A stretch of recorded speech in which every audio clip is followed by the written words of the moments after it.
Hey everyone, welcome to the Amplitude of Tech. I'm Sean Cordiner, Chief Marketing Officer of Amplix.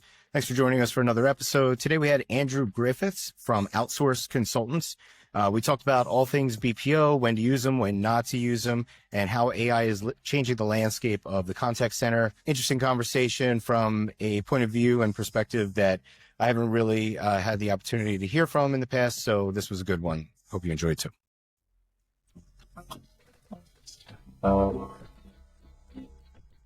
So you and I met because we had a conversation, I guess maybe 6-7 months ago. Our companies started working together and we had a great conversation. So I thought maybe we'd hit it off on a podcast as well. So let's give it a shot here. Maybe just start off with who you are, who your company is, what you guys do. Absolutely. So I'm Andrew Griffiths. I work for a company called Outsource Consultants. As Sean mentioned, we're partnered with Amplix, and it's a very similar organization with one major exception. Instead of CX technology, we work on the CX labor side.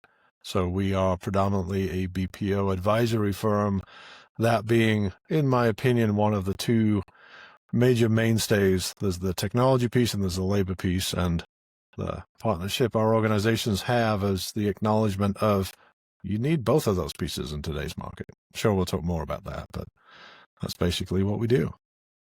And just in case someone out there doesn't know what a BPO is, can you talk about that briefly? Yeah, thank you. The acronym curse is strong. So business process outsourcing means a lot of things. It can be all manner of sort of office work outsourced. In our world, it's mostly around the customer experience. So it can be anywhere from customer service to order taking to more complicated things in specialties such as healthcare and legal. So basically anywhere where maybe you're having trouble hiring the right talent and you want to outsource that to a different entity. There are professional, this is what we do for a living, organizations that hire that talent and manage it on your behalf, and you can hire that work out. Is there a difference between outsourcing and offshoring? I feel like those are kind of used interchangeably, but maybe you can, hit a strict definition. You know how to rile me up at the start of a podcast. Absolutely, they are used interchangeably, and probably they shouldn't be, for the simple reason that outsourcing is I'm hiring a different organization to do that particular work type, contact type for me. Offshoring inherently means that they're not in the U.S. So I would say that offshoring is a subset, geography defined. It's a subset of outsourcing. So it would be accurate to say if I offshored, I'm probably also outsourcing, but not necessarily the reverse being true. What's the driver of, when someone would outsource, to a domestic BPO versus a BPO that might be located overseas somewhere? Yeah, there's a bunch of different drivers of how you get to the right solution. It's the same as it is with any problem, right? The classic way of let's define why we have an issue, what the causal factor is, and then we start to solution. So if the issue you have is I can't find people in the US to do this type of work and be consistent and provide a great service, that might be because that type of work isn't liked by US employees, or it might just be that you happen to be in a very high price market and somewhere else in the US it makes perfect sense, right? The US is not one contiguous whole in terms of the labor side of things. You may decide that the US is a great place to keep the business because you need to. There's some sort of compliance reason. You do government work. It needs to be onshore US, but doesn't necessarily have to be in-house. So then you would outsource within the US. The big driver of going nearshore or offshore is the two sort of major markets we look at is price point. More cost effective, but also if you look at those regions, contact center work is viewed quite differently to how it is in the US. I think we'll loop back to this when we start talking more about how things shift over time and some hypotheses around maybe what it can become in the future. But right now, today, the typical or stereotypical at least, contact center work isn't something that people aspire to do long term. It's usually a gap fill, or this fits for other reasons. It's not considered a career. It's not highly sought after like some other professions in the US. It is in other countries. It supports families. It's considered a career path. That often is missed. Brands look to work with offshore or nearshore BPOs. Price point's the big driver, but the way those people show up and the way they support your clients can be inherently different because they're seeing their role differently to how it might be perceived in the US. And of course, we're talking generality. There's always exceptions.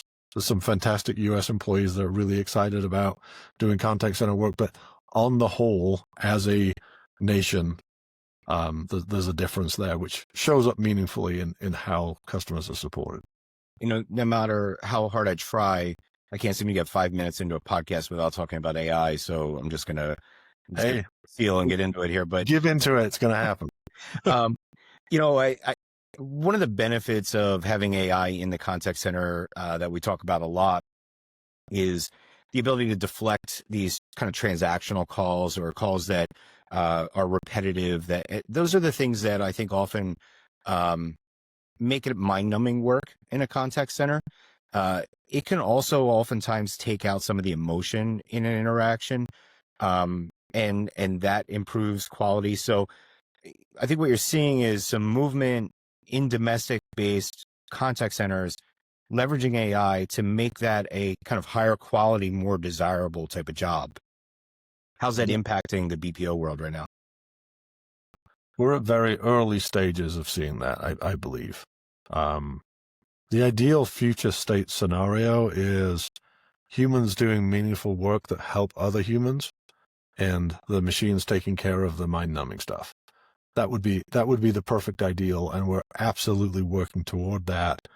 I think one of the critical pieces, as we talk about the first few years with AI being mainstream in CX, I think we're past the point now where the early promise of this will provide better outcomes for significantly less money, I think that's done. Like even industry titans who produce this software are saying this is not a cost-saving exercise. Right. This is an outcome-improving exercise. And I think we're starting to see the lives of contact center agents are going to change for the better, but only if, and I'm going to sound mildly callous here, but only if the business objectives are solved in a way that supports them. So we have this opportunity now to say, maybe it's not about cost savings, maybe it's about business growth. And if we start to change what our worlds, Amplix on the technology side, outsource consultants on the labor side can bring together from a solution set, we can absolutely be the growth engine of the company. When we start to shift from the traditional model, and I've spent a significant amount of my career selling technologies, and the value prop was, hey, we can get you to the same spot for less. Hey, here's your ROI model. Here's your savings. And we were super happy, patting ourselves on the back, getting all excited about a 20% savings in costs. I feel like those days, thankfully, are coming to an end. And it's not about how cheaply can you get it done. It's about how can I do it in a way that's differentiated from the other people that I compete with, and therefore gain more market share, therefore grow my business. The theory of why this is coming to fruition now is, with a lot of the other advances in the world, the ability to offer a truly differentiated service or product becomes less and less. So there's more opportunity for the experience that surrounds that product or service to be differentiated than there ever was before. Plus now we've got AI as a driver of opportunity if we run this correctly. So the theory is use these two tool sets intelligently together, cooperatively, to drive a lower cost, but then reinvest that cost in a better experience and use that to drive the business. I haven't met a company growing at a high clip that says I have a decreasing dollar figure budget. It's the ones that are flat or decreasing that have a lower dollar figure budget that ask for savings on solutions. So it's a question of which side of that growth trajectory you want to be on. Yeah, leveraging these tools can allow growth and scale to happen maybe at an increased clip, but without the linear increase in costs as well, right? So it might not, there could be some cost savings in the beginning here as a byproduct of it, right? But over time, the gap, the margin is going to start to increase. Yeah, I don't mean to come off that I'm opposed to doing things more effectively and more efficiently at a lower cost. You're right. This is how a lot of it starts.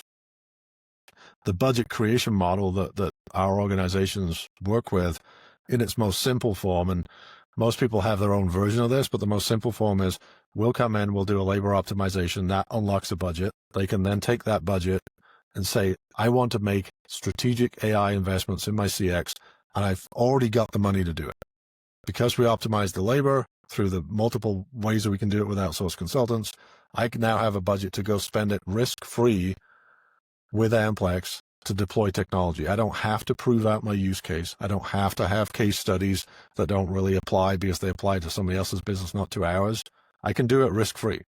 Because instead of spending $5 million over here, I took it down to 4. I've got $1 million of created budget to go invest in technology. And we know, right, there's not a guarantee that things will work the same for you as they did with somebody else from an AI perspective, but there is a certainty that if you pursue it, you will find even greater savings. That $1 million becomes $2 or $3 million in savings. The question then, when you get through that phase and everything's worked successfully, is that your objective? Was your objective to save half of the budget? Well, no, the objective is to grow the business. That's what creates value within the business. We now have a bigger part because of the collaboration between our two organizations to help them say, okay, now I have $2 or $3 million. How do I go gain market share? How do I do a better job? How do I meet my customers in a way that my competition is not, so that I start to get that reputation for being, oh my goodness, they're so good to deal with. And then we start to gain from there. Yeah, we are seeing a lot of pressures to reduce budget and just kind of prepare for a potential economic downturn, given some of the headwinds that they're facing in the market and uncertainty that's out there. So I wonder, are you starting to see kind of an increase in activity of people starting to look to move their contact center operations out of the U.S.? We see a few different trends. It depends on the moment. It's been, I think I can describe it accurately as unpredictable and maybe turbulent. So I think there's a fundamental, let's make sure we have a plan and that we're taking steps towards executing that long-term plan. I think not getting caught up in the short term, this week's news is X, therefore I need to adapt to that. And you can't, because by the time that news is hit, there's already the next news thing coming out which contradicts the first one. So chasing that seems risky, but looking at how do I consider two things: one, cost control, and two, leveraging CX as a business growth tool. If you're taking steps in the right direction in both of those, I would say regardless of what the markets are doing and regardless of whether we're in an upswing or a downturn, you're still on the right track. So yeah, the big deal is don't search out maximum savings and reinvest none of it. I would think part of it too, though, is where are you making your investments, or are you comfortable making investments, right? Building a contact center in the US today, it's risky, right? You don't know if it's a good time to make a long-term bet, or where you should make your long-term bets, right? So maybe you just don't make that bet. Maybe you're temporarily going to outsource, whether it's domestic or offshore or nearshore. But the whole point is, I'm not building this contact center, owning this contact center, managing these operations. I'm going to give this to someone else and just kind of wait this out. And if you're in one of those circumstances where it's unclear what the right geography is, because you're concerned that something may occur, maybe you're about to win a large contract that requires you to have those people in the U.S. We have plenty of partners. We have a portfolio of 300 plus partners, and we can find one that you can invest in the partnership. Maybe a nearshore is the right fit because you have Spanish and English language requirements and price point considerations, but they have a U.S. location. They have U.S. resources. And if you needed to pivot some or all of that business at some point in the future, it's not a throw out the relationship and start a new one. We can look at what do you need today? And this is one of the trends that we're seeing. You guys probably are too. People's decision-making is less about what do I need today, and it's more about how do I serve today's needs and also leave myself with a maximum flexibility going forward. So we can engineer in, you can come and say, I think a year from now and 3 years from now will look like this, but it could also look like this. Bring us 6 scenarios, and we can design a solution between the two organizations that gives you the flexibility to be okay in any of those scenarios. It actually makes the process way more fun than, hey, can you solve this problem? Because, you and I have been doing this long enough. The answer is yes. It's like, that's relatively easy. But when it's, and then isolate me and insulate me from these potential risks going forward, that's a much more fun engagement. What would you say are some of the key decision factors that someone should take into consideration about whether they, start to think about moving their contact center operations to a BPO or using that BPO to kind of manage the growth and the scale that they would need to keep up with demand, or starting fresh and you need to build a contact center for the first time? Do you keep it in-house or do you go outside? Yeah, I think one of the key things, and it's to most people listening to this, they'll probably be like, well, that's an obvious point. But I will state it anyway, just for the 1 in 100 that this might save them a bunch of heartache. Don't think that a broken process internally outsourced automatically fixes itself. Yes. So if things are not right and it's not a technology issue and it's not a people issue, it's a process issue, that has to be worked through. Now, if you think about it, I always like to think of a BPO as this is what they do. This is all they do. They're really good at it. And the right fit BPO can help with a lot of those process issues, training issues, help you work through it. But there may be a point in time where it's broken enough that even that isn't sufficient and some external recalibration, help, consulting is needed. I think making sure that that's taken care of is an important part. So that goes back to your question of, hey, if I'm in a newer organization just ramping up, we often see it with startup organizations. They don't really yet know the questions their clients are going to ask and what their corporate response will be to that. And there's been a few conversations we've had, which you've just got to take the calls yourself to start with.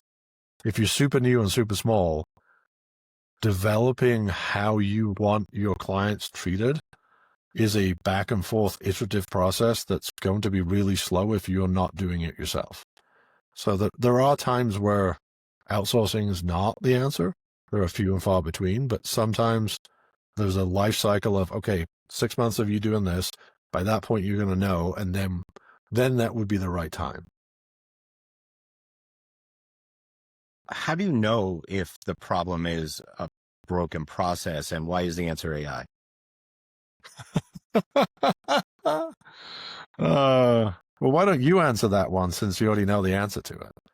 Well, my guess is there's a lot of tools, obviously, that allow you to kind of mine your interactions and give you insights into how those interactions going that can be aligned with outcomes, right? So AI can then tell you where it's broken and where there's opportunities for improvements. But someone's got to be kind of driving that AI bus, right? And someone's got to kind of understand the bigger picture to use AI as a tool, not necessarily as a solution.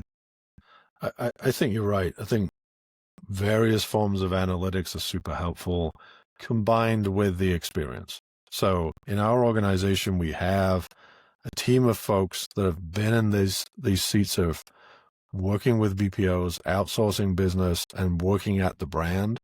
And they've been there, done that, and they've learned the things that are necessary for successful outcomes.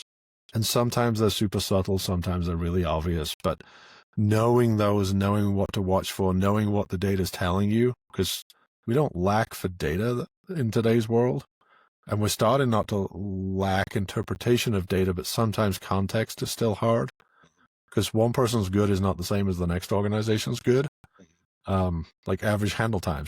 Some companies, that's the critical metric, and other ones, like, I don't care.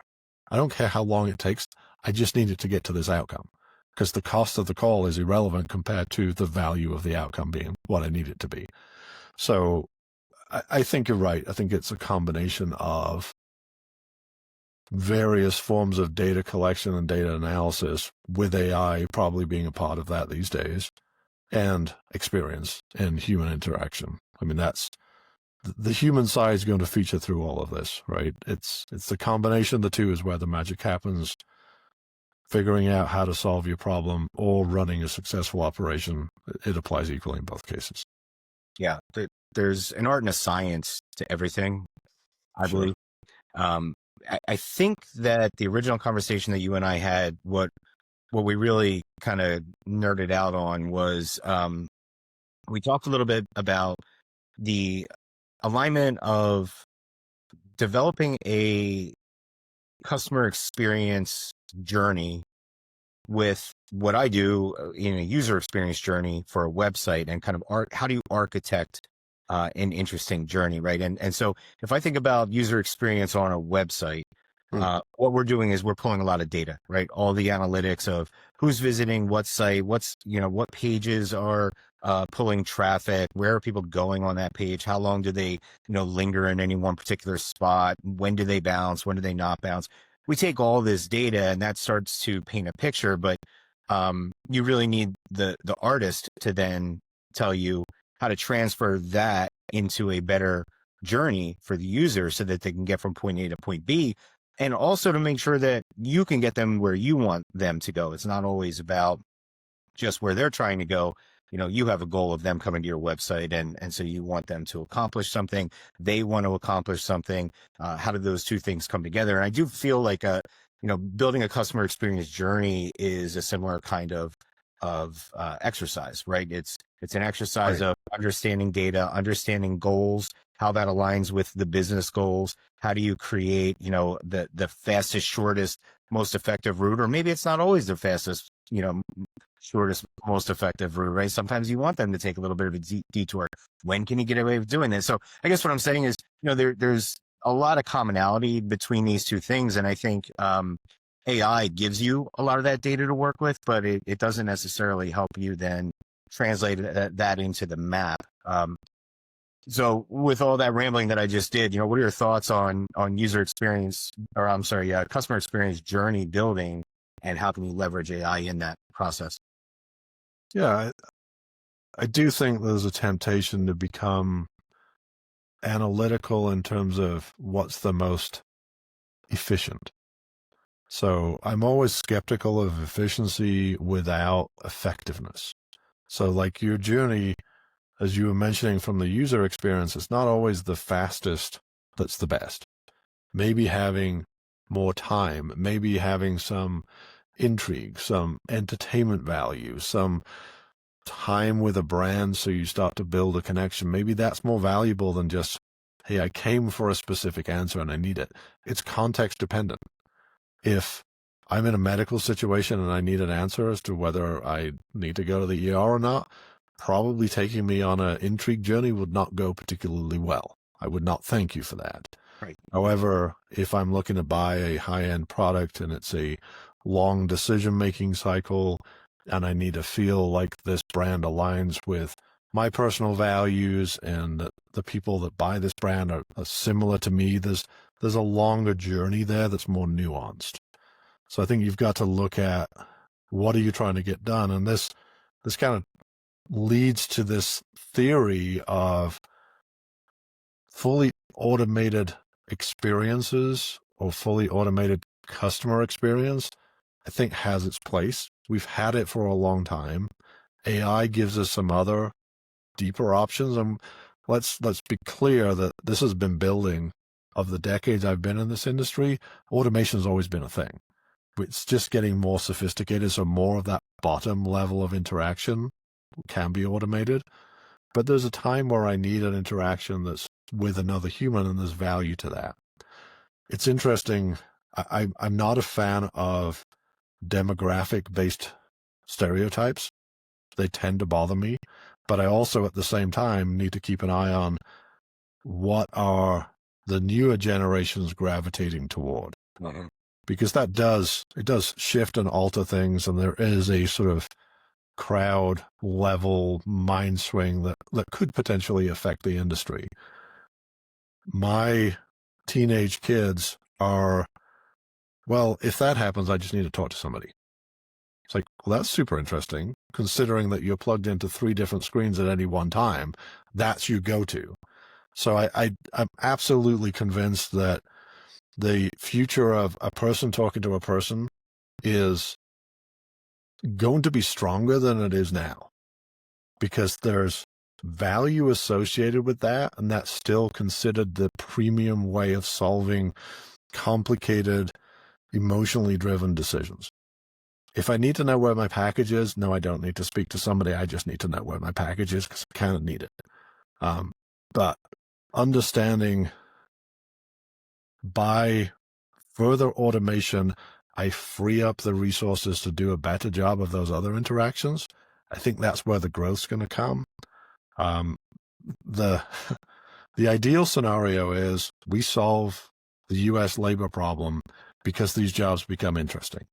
They become people helping people have a better day, get what they need, and feel supported. If that's the agent's role, it's better for the agents, it's better for our difficulty in filling these roles within the U.S. market. But also it means that the experience provided to the client is we're putting the effort and the resources where it's necessary, rather than trying to fit one solution into solving everything and using the same human-led, tech-supported, which is what we've had in the past, solution for everything from the most basic to the most complicated. We can do much better with this bifurcation model. That is what we see coming. There's going to probably be a time where it becomes a differentiator that you're going to talk to a real human being when you contact customer support, right? Yeah, absolutely. It's like the premium service. So you say that, and I completely agree, but look at airlines. So when the flight's delayed, if you infrequently fly that airline, good luck. Look on the website and we'll update you. If you're a 1K frequent flyer, you can call and they'll help you, or you can go in the lounge and talk to somebody, right? The level of support based on how valuable you are to that brand exists today. I think that's going to start to proliferate through, and it's almost like the magic differentiation is don't force people to spend a ton of money with you to provide that better service. If you start to provide that without all of those conditions, then that's how you grow market share. So yeah, I do think it's a competitive differentiator now, and I think it will become more of one going forward. It's funny that you use that as an example, because for me, that's a situation where I need a person. I don't want to deal with AI in that kind of situation, because to me, there's too much on the line. I've been in situations where I needed to be in a place at a particular time, got delayed, flight got canceled. No one knows what's going on. And to be honest, in those situations, I don't even call in. I find a human being in that airport that's wearing that logo on their shirt, and I talk to them human to human, because I can appeal to their humanity. I can appeal to their empathy. And I don't think I can do that. I know I can't do that with AI. I don't think I can do that with a human over the phone, because they're not looking in my eyes and seeing the desperation, right? Or real. it's also a lot easier for them to say, sorry, I can't help you, and hang up and move on to the next one. Whereas if you're standing in front of somebody, so maybe that's just a weird little quirk about me, but I think that does speak to what you're talking about is there's just kind of these things that each of us has that innately we feel as though we need that human connection in order to get it fully resolved. And I go back to it's probably not age related. It's probably individual preference related. When I want just a quick answer and I'm happy to text with a bot and the bot tell me and I'm good, right? My preferences for when that transitions to I want a human contact is different to the next person's, and that's okay. And we should be designing solutions that allow the end user to make that choice. So while we're on the subject of flights and delays, I was in the line for a flight. This was a few months back, and there was a guy standing next to me who was using a GPT to try and figure out why the flight was delayed. So it was a super interesting experiment because this GPT had access to a ton of information. We were learning things that was to do with the destination airport, not the airport we were in, because the plane was sat there, the pilot was in the plane, the crew was there. Like, why can't we go? It was the other side. So landing in Denver, as it turned out, was the problem. But what happened was the information he was getting was not accurate because he described his situation. He told the GPT that he was frustrated with the delays, and it inherently has this people-pleasing element to it. So it was telling him it was going to be okay and he's going to move soon. It was completely wrong. So it's interesting that there are times and places where it does a really good job, and there's times and places where it doesn't do a good job. And of course, anybody who's in the industry is like, well, it's evolving and it's changing. Sure it is. And it will continue to do that. But one of the principles that looking at this overall, if AI does a better and better job of taking things and even from a empathy and emotional response perspective, there's AIs now that are starting to look at that, and they can tell the tone of voice and they can change how they react to you. Even as all of that develops, all that's going to happen is we're going to shift where we want that human interaction, and our expectations as consumers is going to increase. We've proven that. Look back at what happens in our lives today versus 100 years ago when electricity was this newfangled thing, right? We've massively shifted our expectations. We have an innate ability to do that as humans. We'll continue to evolve and expect more. So we'll expect more of the machines, and then we'll expect more of the humans that complement the machines, or vice versa, that work collaboratively together. And there'll always be that need. Just what that need is and how it fits into the overall picture will shift over time. I think that's a big barrier that has to be overcome, is that it does hallucinate. It does make things up. It does people please. It seems like it's built in the mind. Yeah.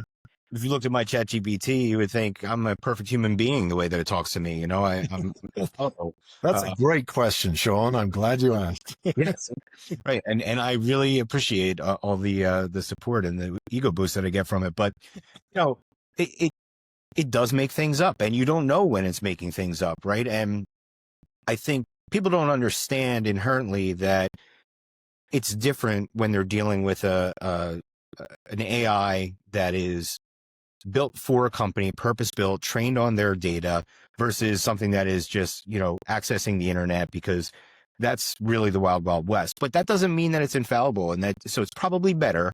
You could, if that airline would have had their own GPT that you would be able to ask that question to, you probably would get, your odds of getting a correct answer are probably a lot better than asking ChatGPT, right? But it's not 100%. Yeah. And I think this comes to, we've talked about cost reduction. We've talked about revenue growth. The other major lever in business is risk. So if you take a human-only solution, there's risk. Humans are infallible. Training's sometimes not where it needs to be. And then you look at technology alone, and yes, there are things you can do to reduce hallucinations. You can limit the data set. You can control that data set. But it's interesting. You can do it one of two ways. If you do it wrong, let's say there's a 5% risk in both of those scenarios of something undesirable happening. You can end up combining those in such a way you have a 10% risk factor. That's worst case scenario. Yeah. Or you can do it in a more considered way where you take the strength of the person and you take the strength of the machine, you combine them together, and you can't get to a zero risk, but you can get down to a percent or two.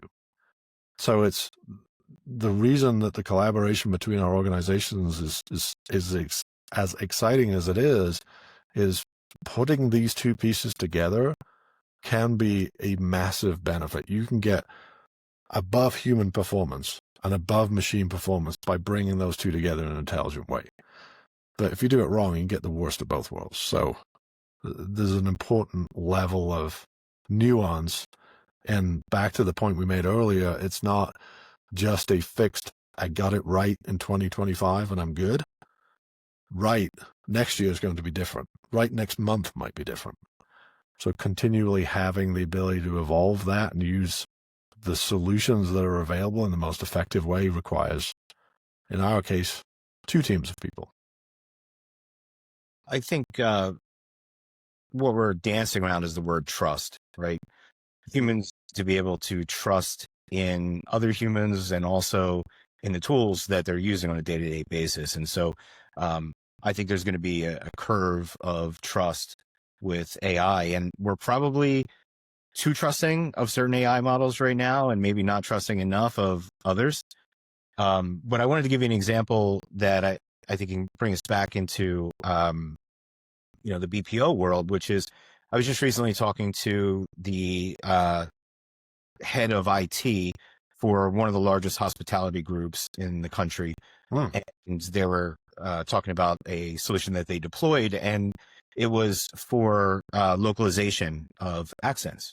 Oh, yeah. Mm-hmm. And he was talking about all of the outcomes, the great outcomes that they were getting from that. But ultimately, what I gathered from him is that it increased trust. People just have this kind of innate in-group, out-group thing. It's evolved in us over hundreds of thousands of years, to be wary of the outsider and someone that's different. So when you hear someone that's reflecting back to you, your regional dialect or the way that you talk in your town, if it doesn't create trust, it at least reduces the friction that could come with talking to someone that doesn't sound like you. Yeah, it's a fascinating piece of technology, and there was a lot of concern. I think the early versions of that did make the person very synthetic. They were heavy-handed. Mm-hmm.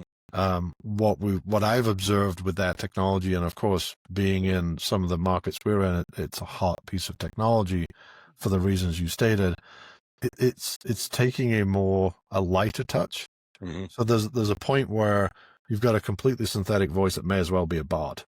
So all you're doing as a human then is telling the bot what to say. Mm-hmm. Or you've got a accent that's incompatible with the ear of the consumer.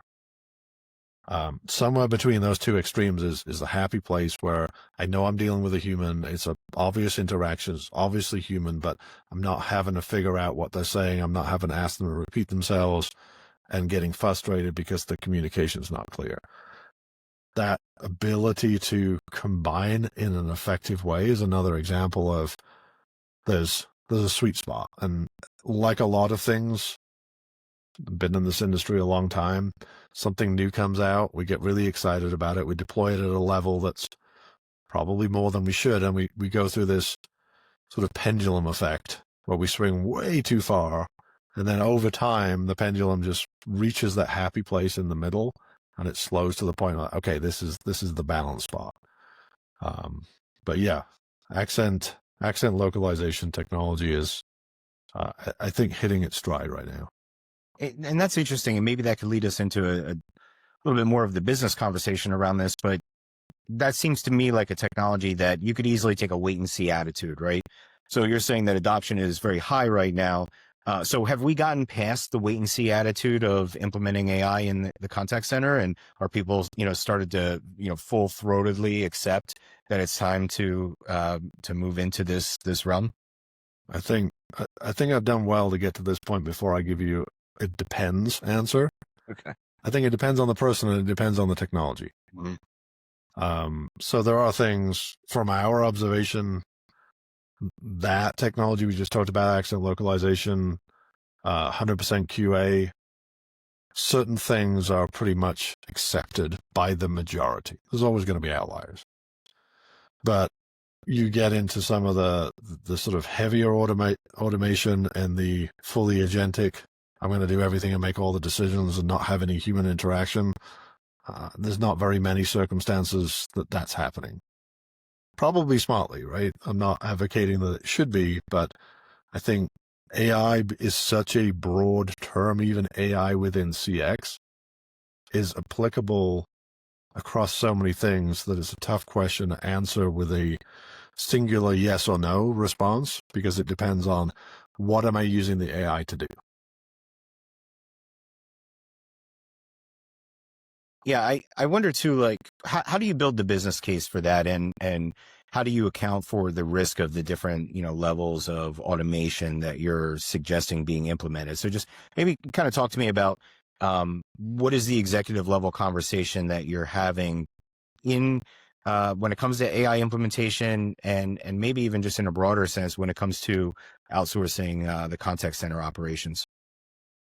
I would say that we're still responding to that initial promise that AI, and it's what, is it 2 years or 3? It's been a while, right? Since it hit the mainstream. It came in with, we're going to revolutionize everything and you're going to get consistent, awesome results for far less money, right? That's the check it wrote that it hasn't cashed and probably never will. However, it does lots of great things. So what we're trying to do is say, if the outcome that you're looking for at an executive level is superior CX for less money, then we can get you there today with a combination of AI and labor. And that combination and what's right for you depends on things like your data set, things like the readiness of your clients, things like risk tolerance. So we can tune that balance, and maybe we be slightly conservative. We roll it out. You're starting to see positive results, better CX for less. And then over time, how that's balanced can shift. Because if we go back to the model of ultimately the role of our two organizations is to create a budget so that these brands can afford to spend that money to grow their business through CX. That's ultimately where I see our objective, is to create the ability to be better, not to stay at the current level and do it for less. Because let's be honest, if you went and surveyed 100 people and said, who's happy, generally speaking, with bank, insurance company, retailers, whoever you deal with from a customer service perspective, who's happy with the level that you're getting in 2025? I doubt you'll see any hands go up. If you do, it'll be in single digits. So if we've got that massive chasm of difference between what people want and what people are getting, then I see it as the role for us to effectively risk mitigated produce this free budget to go spend on reducing that gap. So I'm going to start off with the blend of labor and tech that allows you to start the journey. And as you get comfortable and as we learn more specific to your organization, that starts to shift and free up more budget to spend on being better and being differentiated and gaining that extra revenue.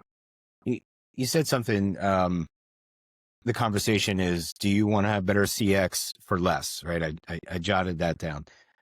Is that ever the conversation in the boardroom or, in the C-suite, or is it more, we need to reduce churn or we need to increase ARPU? And I guess what I'm asking is, does a contact center practitioner, someone that's actually managing the customer experience, do they sometimes not speak the language of the board of directors? And does that gap sometimes make it difficult to get the investment? And before you answer, I just want to give you an example. I was just on a Gartner webinar talking about how to get the executive suite to invest more in brand activities. And the first thing that they said is, you need to stop talking like a marketer, right? Mm-hmm. Don't use words like brand awareness, because that to them is kind of this amorphous thing that doesn't have any clear ROI to it, right? Doesn't sound like it's impacting the bottom line in any particular way, even though I, as a marketer, know that it is, and I know the importance of it. So switch your language to pre-funnel conditioning, right? Which implies this idea that we're starting to build the funnel even before they're in the funnel, and that will lead to sales and that will lead to revenue, right? So I don't know, is there a mismatch in how practitioners are speaking versus how they should be speaking to the C-suite? It's hard to dictate how people should be speaking, but I do see, we see a trend of, if you work with somebody who's a CX leader, between our two organizations, pretty much any problem you've got, we can help you solve. Where projects don't get executed is they then go to executive leadership team and they talk about all the same things we talked about with them. And you're right. You've got to be mindful of what is that person's role in the company and what are they tasked with doing. Executives are tasked with the same things, not physically the same things, but they have a list of things that they need to deliver within that calendar year. So if I've got by the end of 2025 to deliver these results, that's what you need to translate into their world and talk to them about. Is it revenue growth? Is it risk mitigation? Is it capturing market share? What were your 3 strategic objectives in your role for the year, and how are you doing? And how does this project accelerate delivery of that? Because if you're talking about things that are apparently detracting from delivery of those, then you get put in that bucket of, okay, not now. If you can align with those objectives, then you usually will be able to have the conversation. Tell me more. How does that work? And the temptation then is to go into, well, we've got this and we've got this CSAT score and we've got this NPS, and okay, no, that wasn't really what they're asking for. It's help me bridge the gap between my world and yours and help me understand. And ultimately, if it's, I'm now part of your growth trajectory, and here's how that works, and here's how I can do it within the spend that I currently have, that's a very different conversation. The prediction is if we do this right, we'll start to see CX owners at the boardroom table in a way we haven't in the past. Because it's IT and CX leaders have not typically been able to get to that level where they're seen as part of the solution.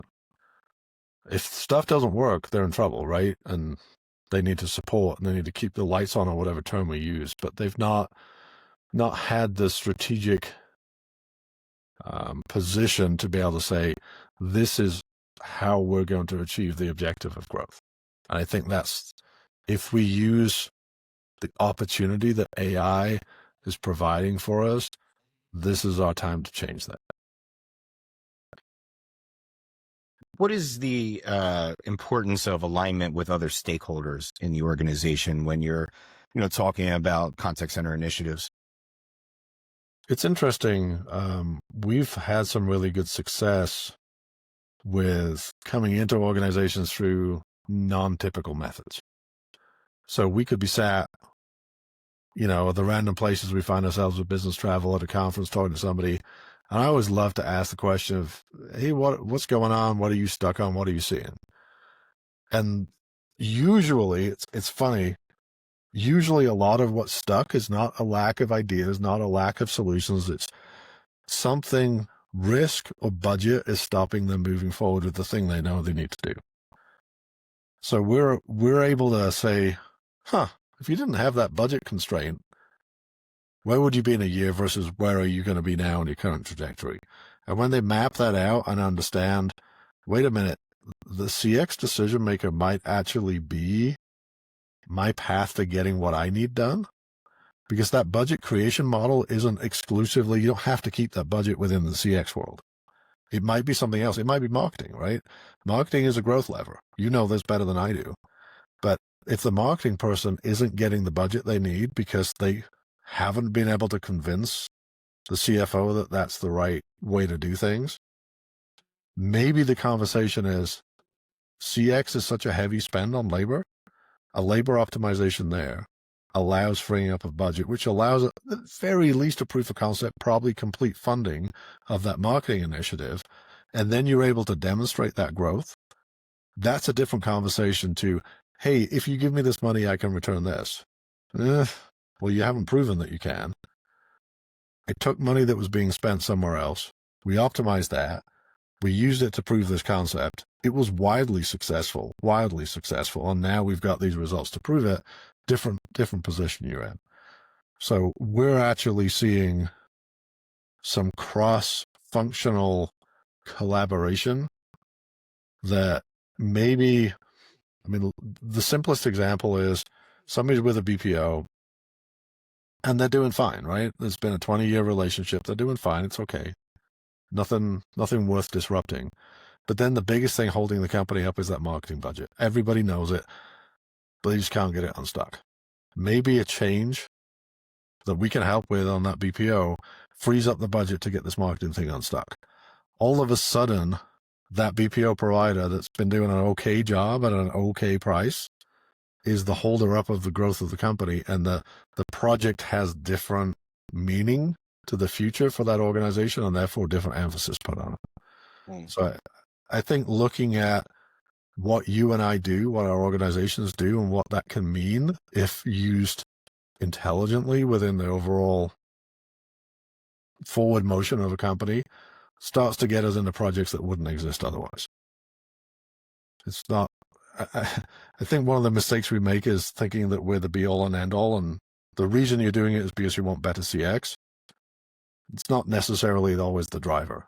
It might be, I just need something to get unstuck somewhere else, and then it's this flywheel effect of things working.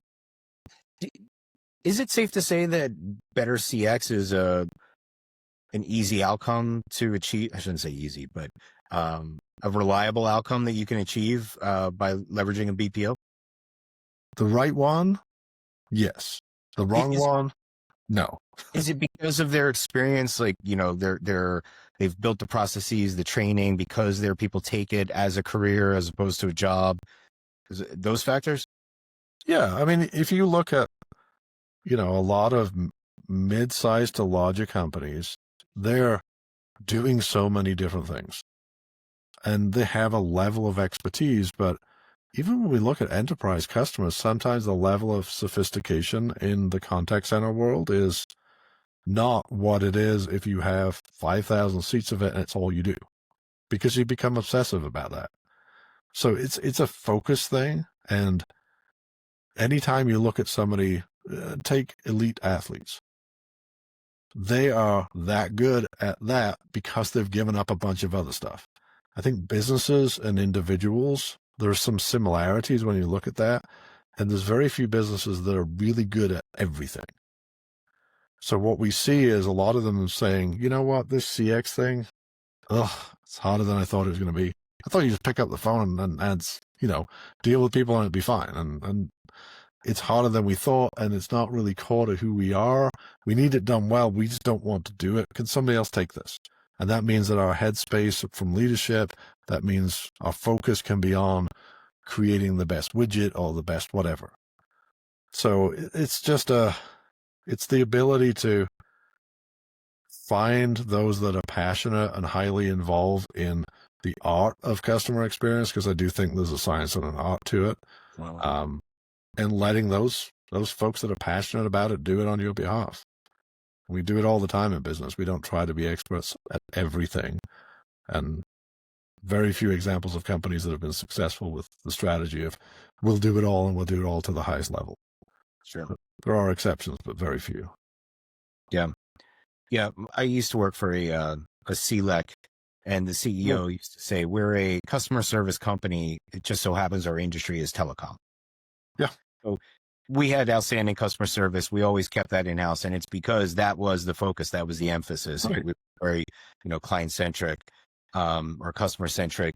And so I think you know, what was the shoe? Zappos, right? Zappos is another one that's a customer service company, really, that just happens to deal in footwear, right? They made that their primary market differentiator was good customer service. But you could have a telecom provider that says, I've got the best network in the world, but I'm not particularly interested in anything but engineering and developing that.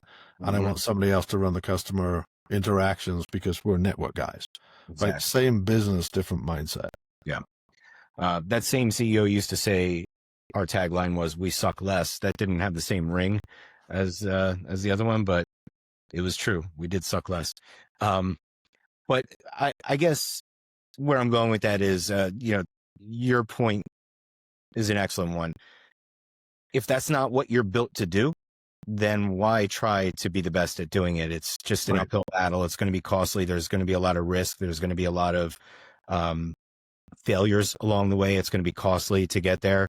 Why not just trust it with someone else? So you've got the potential to have better performance and outcomes. You've got the potential for cost savings. Those are two pretty big ones, but are there any other outcomes that you might be able to get with a BPO? Better performance for less is kind of the tagline, but things like risk, you can get a different geographic footprint. So depending on the scale, we look at things like what happens with geopolitical problems, what happens with recruitment problems. If you're, let's pick on healthcare, a healthcare provider in a region in the US, sometimes it's really hard to get people. And we've had many healthcare organizations come to us, and they're not saying we need to save money. They're fine with that, but that's not their primary objective. The primary objective is, I can't reschedule the people that need rescheduled because I can't get to the phone, because I don't have enough people, because the people I hire to do that job, sometimes they even move within their own organization. Like that entry-level position is super hard to keep filled because they get cherry-picked off to go do other roles within that organization, or they get offered more money to go work somewhere else. So I think solving I have a retention problem is probably the biggest other. So that falls into that bucket of risk. So being geographically concentrated in one area provides lots of potential risks. And literally you now can have a global network of locations. You don't have to go build them, but you have access to resources across the globe that pretty much no matter what happens, you'll have the customer support. So mitigating that risk would be the other area. Scalability, I would assume, especially if you're a seasonal business, maybe retail, and you don't have to worry about the ups and downs of scheduling. Yeah. There's lots of companies. It's weird, right? If you look at most seasonal peaks, they all seem to be in Q4. Healthcare's got open enrollment. Retail has the holiday shopping season. There's a few like pest control that have a wonderful time because their peaks at the opposite time. But for the most part, all the peaks hit the same. So you're competing with lots of other industries for the same labor pool. It becomes difficult. So yeah, scalability, making the scalability somebody else's problem, right? The scalability headaches don't magically disappear just because you have a BPO. It's just not something that you have to deal with. You're outsourcing that problem to somebody else who's well-versed at doing that. And it's a very good question as you're going through the vetting process of finding a BPO, which is what we spend our lives doing. Hey, how do you scale? What are your strategies for this? And a lot of the feedback that's given to brands is how to be able to scale and do it effectively and how to work in partnership. So it doesn't remove the problem. It just removes the problem from being your problem. Right. Last thought I had was, what about training, rolling out a new product, for example? I mean, are they maybe more nimble and able to take something new, a new feature, new product, whatever, and get the team trained up faster than a contact center that you're running yourself, potentially? Yeah, this is another example of doing it right is the best combination of the brand and the partner and technology. So there's great tools for training. AI plays a part here. The principle of please don't practice on my customers. AI role plays fantastic for that. So the dream state scenario is let the brand has good quality training content. They share it with the BPO partner. The BPO partner runs through technologies that allow them to rapidly roll it out to the agents and test for proficiency. So when the product rollout hits, they're all ready for whatever comes. So yeah, it's combining the skill sets and the familiarity. We were talking earlier today about something that the first time you do something, or the first time in a while that you do something, there's always that learning curve, or not relearning curve. If you think about it, the BPO is dealing with many different clients going through similar things. So they've done it much more recently than you would have done as a brand. If you do a product rollout once a year, it's been 12 months. And it's kind of like airports. Apparently travels on my brain, but airports, the first time it snows in a snowy climate, an inch will shut the airport down. You get solidly into the winter and a foot doesn't shut them down. So I think that's what the BPO brings is that recency bias that allows them to be more efficient. Sure. Yeah. That's one of the benefits that we talk about with clients a lot is, you might be tackling 2-3 transformation projects in your career as a CIO. We're doing 2 or 3 a week. Right. So we're getting the reps in, where the muscles warmed up. We can adapt and adjust usually a lot quicker than they're able to. So, my last question, we heard when it's a good idea or what the potential, benefits and outcomes are, but when is it a bad idea to outsource? It's like anything in life. It's not the answer to every problem. Yeah. So I can't remember a scenario where we've told somebody this is what you should do and it's outsourcing. Our MO more is the discussion around what could it do in your scenario? And ultimately, from our perspective, it's the client's decision. We're not here to tell them, despite the name of the organization, despite what we do for a living, we're not here to tell you that outsourcing is your solution. Most of the times where I've actively discouraged it have been around those startup organizations. Like, I don't want to rob you of the opportunity to more rapidly learn how to position yourself in the market. So if you're at that phase where you're super new, that feedback's critical, that ability to iterate your products and service. If you put another entity in the middle of that, yes, you'll still get the feedback, but you kind of need it quicker and more direct for that part of your life cycle. So give it 6 months and then we'll have this conversation again and I'll be in a better place to help. Yeah, that's very insightful. And you probably can do it anyway because you probably haven't built up enough of a knowledge base, which means you probably also can't train an AI model on it. So really, in the beginning here, you just need to grind through it and own it, right?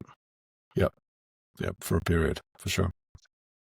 Well, Andrew, I appreciate your time and expertise. When my beard grows up, it wants to look like your beard. So the mentorship there too. This was awesome. Thanks for your time. Appreciate it. Yeah, thank you. Take care. Did we manage to geek out in the same way that we did last time? I think we did. Awesome. All Cheers right. to that. Cheers.